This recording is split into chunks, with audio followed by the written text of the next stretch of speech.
pense que le moment est bien venu pour parler de My Hero Academia. Tu sais pourquoi ? Parce que je pense que ça fait un peu héroïque, tu vois. Les gens vont se poser des questions, il y en a, ils vont se dire purée, il a voulu sauver du monde, et après il est tombé sous un train, il a soulevé le train, il s'est quand même pris un coup dans l'œil. Non, en fait, ça n'a rien à voir, hein. Je me suis pris une balle de foot dans la tête.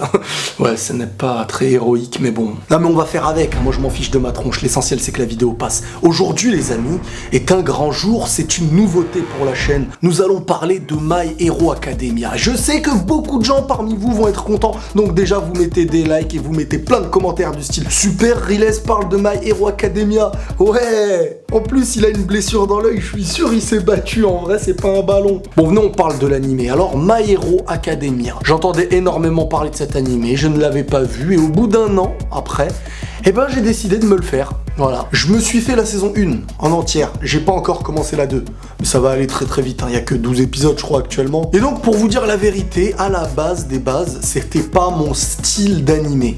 Hein, la qualité est très belle et tout, mais je sais pas, ça collait pas réellement avec moi, c'est comme un peu One Punch Man.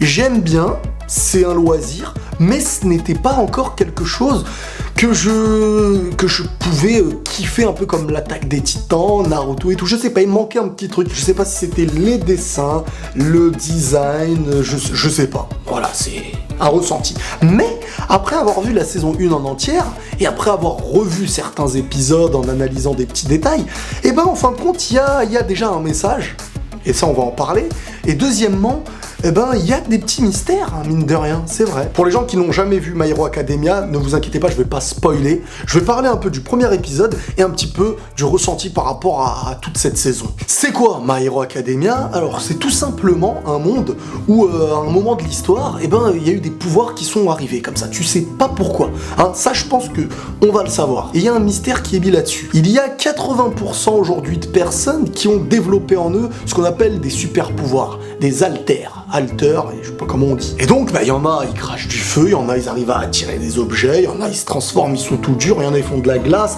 Enfin, chacun a des pouvoirs qu'ils utilisent à bon escient ou à mauvais escient. Le truc qui se passe, c'est dès lors que cette anomalie, on va dire, mondiale est survenue, que les gens puissent avoir des pouvoirs, une grande majorité même de la planète, eh ben, il y a forcément eu des gens qui étaient mauvais, qui avaient des mauvaises intentions et qui ont eu des pouvoirs aussi.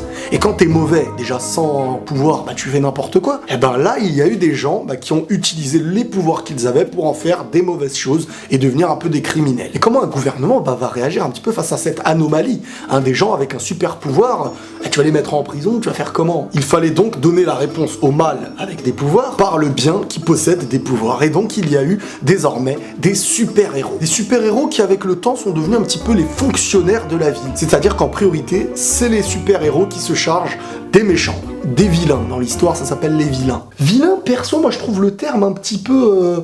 je sais pas, ça fait pas très sérieux. Mais ça marque le coup, ça marque son originalité, ouais. C'est de la traduction, mais c'est comme ça. Bon, maintenant que vous connaissez à peu près l'univers dans lequel on est, on va parler un petit peu du personnage principal, Midoriya Izuku. Et depuis tout petit, en fait, cet enfant rêve d'être comme son idole, All Might. Un genre de Superman bien gonflé avec une coupe de blondinet bizarroïde. Mais il a la classe. Malheureusement les amis, il y a sur Terre 80% comme je vous ai dit de personnes qui ont un pouvoir, un super pouvoir, un alter, appelle ça comme tu veux. Et donc forcément s'il y en a 80, il existe 20% de personnes qui n'ont pas ce pouvoir. L'individu que je vous ai dit, le héros, le personnage principal de l'histoire, Midoriya Izuku, a découvert très tôt dans son enfance qu'il ne faisait pas partie des 80%. Son docteur a clairement expliqué qu'à un certain âge, il pouvait analyser avec une radio dans les pieds là. Ouais, c'est une radio dans les pieds, je sais pas pourquoi. Et au niveau du petit doigt de pied, ceux qui ont un pouvoir n'ont plus cette articulation. Et ceux qui ont encore l'articulation actuellement font partie du petit pourcentage qui n'ont pas de pouvoir. Et donc, imaginez bien la déception dès l'enfance de notre petit Midoriya, là, Izuku, qui a appris que son rêve de devenir un héros tomber un petit peu à l'eau. À ce moment-là, on est clairement dans un animé, dans une histoire, dans un manga, d'une personne dans laquelle on peut s'identifier. Et je pense que ça a été marqué le coup pour ça, parce que les animés, il y en a beaucoup qui servent à pouvoir s'identifier. Et le fait d'être une personne, en fin de compte, normale, qui a des rêves bien plus gros que la normale, ça nous identifie nous-mêmes. Un enfant aujourd'hui, ou même un adulte, ça dépend, il n'y a pas d'âge pour avoir des rêves. Parfois, on a le rêve d'une chose que scientifiquement il est impossible qu'on puisse avoir, ou que beaucoup de gens nous disent tu ne peux pas être ça parce que tu n'as pas ça, tu ne peux pas courir vite parce que peut-être que tu as un handicap à la jambe. Et ça, presque tout le monde l'a un petit peu connu dans son enfance. Quelqu'un qui rêve d'être footballeur par exemple. Et ben combien de personnes lui ont dit mais non, tu sais même pas jongler et tu veux être footballeur. Et ben aujourd'hui il existe des gens qui ont réussi à percer par exemple dans le football, alors que à l'époque ce n'étaient même pas les meilleurs d'entre eux. Donc la première des choses que cet animé nous enseigne, c'est la volonté. De se dire que non, on peut entendre tout ce qu'on veut, et même mon docteur il va me dire tu ne pourras pas faire ça plus tard. Attention, je dis pas des trucs qui vont détruire la santé. Bah tu te diras, peut-être que celui-là ne connaît pas ma volonté. Et ma volonté, quelque part, elle n'est connue que de moi-même. Mais son enfance, elle a été très difficile à notre Midoriya, là. Parce que sa propre mère, lui qui rentrait chez lui, qui continue à regarder les vidéos de son héros, de son idole, le gars, et ben, à un moment donné, il avait juste besoin de réconfort. Et il se disait, est-ce que je pourrais y arriver ? Il avait juste besoin de quelqu'un qui croit en lui pour, même si dans son avenir il n'y arriverait pas, et ben au moins il y croirait. Et sa propre mère est venue le tenir dans ses bras quand il était petit en lui disant « Je suis désolé ». Et ça, mettez-vous à la place d'un individu qui a des rêves, qui depuis tout petit rêve de faire quelque chose, sa vie tourne autour de ça, et sa propre mère, qui le connaît, vient l'attraper en lui disant « Je suis désolé ». Ça veut tout dire. Ça veut dire que même selon la personne qui t'aime le plus au monde, eh ben ce n'était pas possible à ses yeux. Voilà comment commence un petit peu l'histoire de My Hero Academia. Et on le voit désormais un petit peu plus adulte que dans le Flash du passé où il admirait All Might, qui est très sympathique, je vous l'avoue. On le voit dans le présent, un individu qui est très renseigné sur tout ce qui est super-héros, super méchant, etc., etc. Vraiment, il a un carnet dans lequel il note un peu tout. C'est-à-dire qu'il a une science même que certains héros n'ont pas.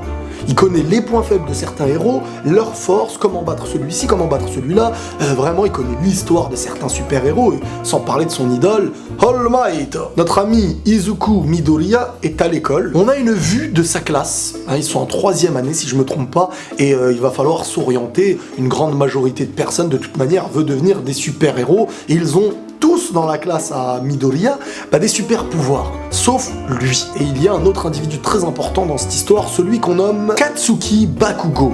Un individu avec un pouvoir très puissant, si ce n'est le meilleur de son école. En fait, lui, il a des super pouvoirs de faire des explosions de feu, des trucs comme ça avec ses mains. Et Katsuki est une personne qui a grandi aux côtés de Midoriya. Toute leur vie, ils ont été un petit peu à côté l'un de l'autre, sauf que le caractère de chacun est complètement différent. Katsuki, c'est un personnage très nerveux et très orgueilleux. Il veut toujours être le meilleur. Et il s'est très souvent retourné contre Izuku Midoriya en lui disant que t'es faible, que tu n'as aucun pouvoir.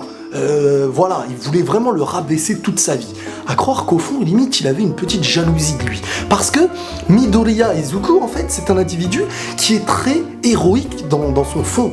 Malgré qu'il n'a pas de pouvoir, il fera toujours plus qu'une personne qui a un pouvoir. Il s'aventurera pour sauver les gens qu'il peut sauver. Et dès le début du premier épisode, on a même un flashback de lorsqu'il essayait de défendre quelqu'un à côté, qui était sans défense, un peu comme lui, sauf que lui, son courage, c'était un petit peu sa propre défense. Pour en revenir à Katsuki Bakugo, en fait c'était l'un des seuls qui voulait s'orienter vers la super école qui forme les super héros, UA. Je crois que ça s'appelait comme ça. L'académie, on va dire, des grands super héros. Et donc les gens étaient admiratifs par rapport à ça, sauf que le professeur a signalé qu'il y avait aussi un autre élève qui voulait y aller dans cette école, dans cette académie des super-héros. Et c'était notre personnage principal, Midoriya Izuku. Et là, imaginez la colère de Katsuki qui se retourne en lui disant « Mais toi, tu veux me saouler toute ma vie, quoi. T'as pas de pouvoir. On peut même pas dire que ton pouvoir, il est nul. Tu n'en as pas. » Tu vois, c'est vraiment le rabaissement total. Mais la mentalité de Midoriya, c'était de lui dire « Écoute, qui ne tente rien n'a rien. » Et malgré que tout le monde l'a rabaissé dans son enfance, à l'école et tout ça, il va faire une rencontre qui lui changera sa vie. Il va rencontrer, dès le premier épisode, je spoil pas, son idole, All Might, qui lui a sauvé la vie face à un méchant, et qui en plus de ça ont eu une petite discussion parce qu'il l'a pas lâché. Et là, on apprend beaucoup de choses sur ce super-héros qui est All Might. C'est-à-dire que il y a 5 ans dans son passé, il avait été atteint par une grosse blessure et suite à une grande opération, aujourd'hui le résultat de tout ça, c'est qu'il ne lui reste que 3 heures de super pouvoir par jour. Dès lors que ces 3 heures de super pouvoir par jour sont écoulées, il redevient un individu totalement totalement médiocrement moche et pas très fort. Regardez un peu la dégaine du gars. Hein, on passe de ça à ça. Mais la condition de lui avoir révélé ce secret, c'est que notre personnage principal, Midoriya, là, se taise, n'en parle à personne. Donc sur le coup, on est conscient que c'est l'un des seuls individus à être au courant de la faiblesse de ce super-héros qui est All Might. Et pendant cette discussion, il y a eu une belle question de Midoriya qui demandait à All Might, est-ce que sans alter, c'est-à-dire sans super-pouvoir, je peux devenir un héros? C'est mon rêve et tout ça. Et là, on a le super-héros All Might qui se retourne en lui disant limite, n'espère pas devenir un super-héros si tu n'as pas de pouvoir et tout et tout. Entre-temps, il s'est passé une chose qui a fait changer d'avis ce super-héros. Il y a eu encore un danger dans la ville, et là, je crois qu'il avait dépassé ses 3 heures de pouvoir, donc il n'était pas apte de pouvoir défendre la personne qui était en danger. Et la personne qui était en danger, vous savez c'est qui? C'était notre ami orgueilleux avec lequel Midoriya a grandi, Katsuki Bakugo.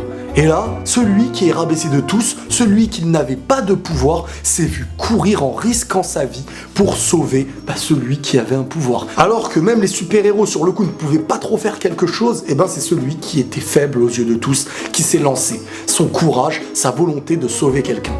Et en fin de compte, quand on réfléchit, c'est pas ça être un super-héros? C'est de vouloir sauver la personne avant même de savoir si on en est capable. L'envie de sauver quelqu'un qui risque la mort, c'est ça d'être un héros. Et notre All Might, sur le coup, il a analysé ça.